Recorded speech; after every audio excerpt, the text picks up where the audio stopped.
Die Türkei hatte 1926 das Schweizer Zivilgesetzbuch eingeführt.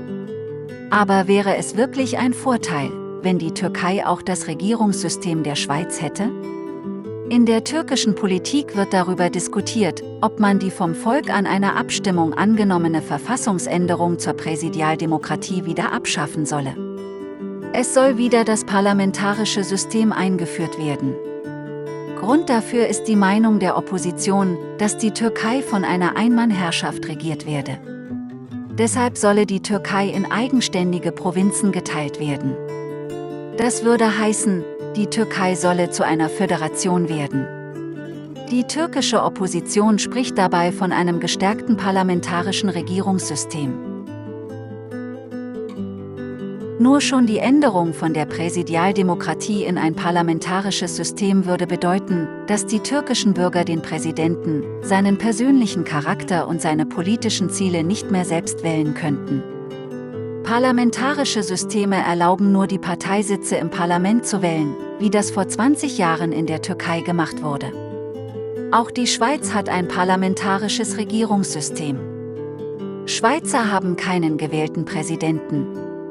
In der Schweiz wird das Volk nicht von einem Präsidenten repräsentiert, sondern das Volk selbst ist das Staatsoberhaupt. Das ist eine interessante Idee. Aber ist das etwas für Türken? Das Schweizer Parlament ernennt die 7 Minister, welche in der Schweiz Bundesräte genannt werden. Die Schweizer Bürger sind in politischen Entscheidungen auf sich selbst gestellt und werden gegenüber dem Ausland nicht durch eine starke Persönlichkeit vertreten. Türken haben hier einen klaren Vorteil, denn die Schweizer Bundesräte werden in anderen Staaten als Minister wahrgenommen.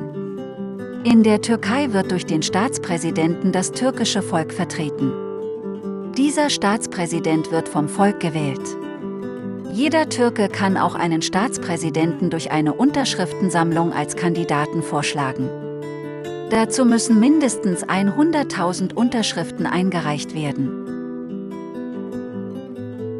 Als einfacher Bürger einen Präsidentschaftskandidaten vorschlagen. Das können nur sehr wenige Staaten. Mit dem Präsidialsystem haben Türken also mehr demokratische Freiheiten als mit dem parlamentarischen Regierungssystem der Schweiz. Auch wenn beide Staaten ihre Abgeordneten im Parlament wählen können und an Abstimmungen teilnehmen können, haben Türken mehr politischen Einfluss als die Schweizer. Das Regierungssystem der Schweiz ist daher eine halbdirekte Demokratie. Das Regierungssystem der Türkei ist aufgrund dieser Freiheiten eine echte direkte Demokratie.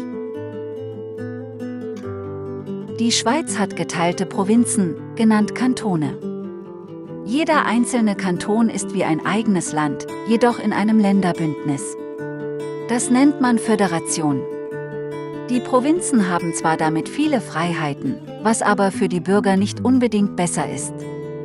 Denn in allen Provinzen herrschen andere Gesetze, aber auch unterschiedliche Steuerschulden, andere Lehrmittel in Schulen.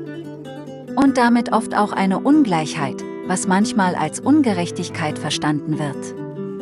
Politische Entscheidungen enden oft im Streit, weil man sich finanziell nicht beteiligen möchte. Das wird im Zentralstaat Türkei vermieden, weil dort alle Menschen im ganzen Land gleichgestellt behandelt werden. Demokratie gibt es in der Schweiz, wie auch in der Türkei. Türken sind aber bestimmt für die echte direkte Demokratie.